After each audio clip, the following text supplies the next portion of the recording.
Welcome to DC Direct. I'm Lionel Donovan.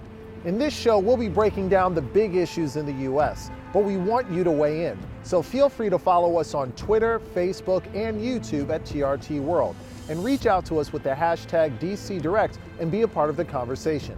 In today's show, we'll be talking about homelessness in DC.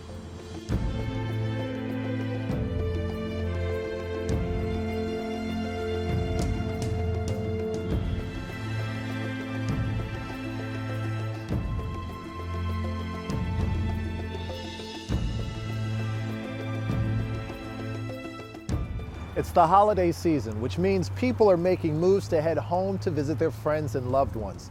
Unfortunately, not everyone has a home to go to. Every day, over 500,000 people in the U.S. don't have a place to lay their head.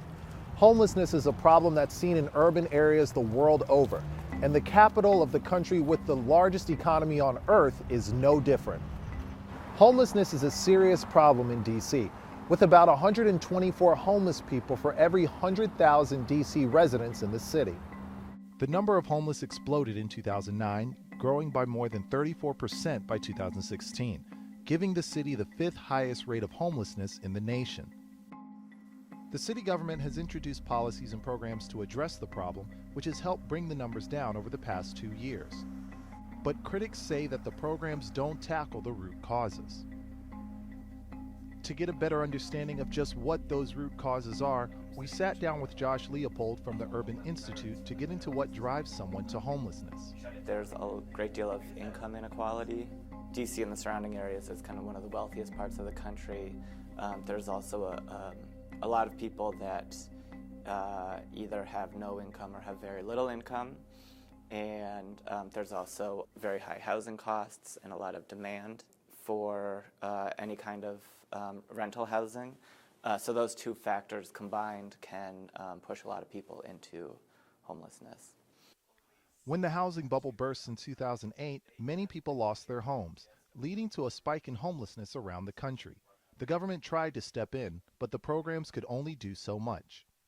What were some of the shortcomings of these programs and these initiatives that the government came out with? The two big programs, right, that came out of the response to the crash were homeless prevention and rapid rehousing. And I would say both of them can be effective if they are, well designed and well executed.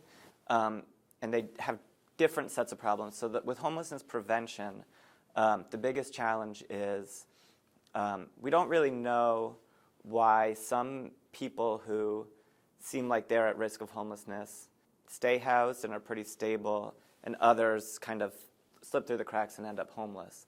And so because we don't really know who's at the greatest risk, it's a little bit hard to decide if you have a limited set of resources for prevention, who should get them.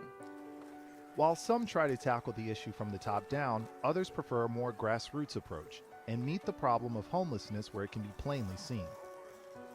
Terrence Hobbs was born and raised right here in D.C. As an outreach minister, Hobbs has seen the victims of homelessness firsthand and uses his ministry to provide some level of comfort to the people he comes across. Homelessness is really, really bad. I think it's a little bit worse than what people really know, because you really have to get out here and be involved with it to understand it.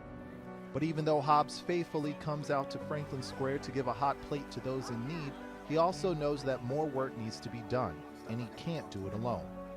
Mentally, they can't cope with society. So we need a lot of mental health prevention first. Before we can just fix you up, give you something, you're gonna lose it if we have not dealt with the core problem. So we need a lot of people to tap into it, and that goes with the health insurance and everything like that. So you have to tap into the source of why they're homeless before you just dress up the homeless situation and try to put them back into society. Because if you don't fix the situation, you're gonna bring them right back to where they started.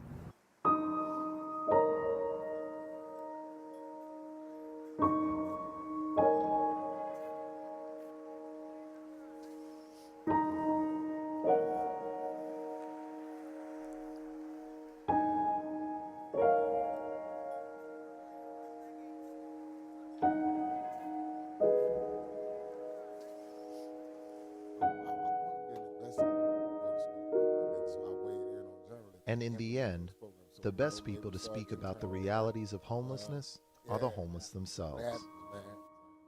I would laugh at somebody a year ago, a year and a half ago. I would laugh at somebody if they said that, man, you're going to be experiencing homelessness. I would have never thought that, you know. And so for people who may think that it could never happen to them, like the old cliche goes, never say never.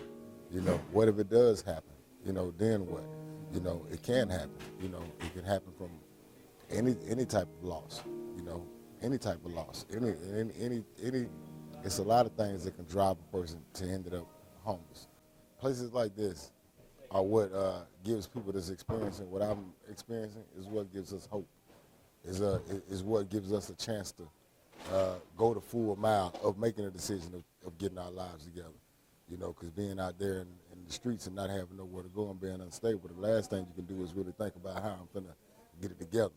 But then you find a place like this that embraces you with love, brings you in, feeds you, clothes you, shelters you. You know, that takes all that off of you. So at least you can think about, you know, what can be my next step? How can I make a positive impact on society? How can I get back into the positive things in life?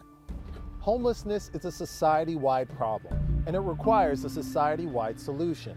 Government officials and private individuals have done what they can, but both sides admit that more needs to be done. Yet despite the magnitude of the issue, people continue to work to make sure that everyone has a place to go this holiday season. Well, that's all the time we have today in DC Direct, but please be sure to follow us on Twitter, Facebook, and YouTube at TRT World, and reach out to us with the hashtag DC Direct and let us know what you think should be done about homelessness. Until next time, I'm Lionel Donovan.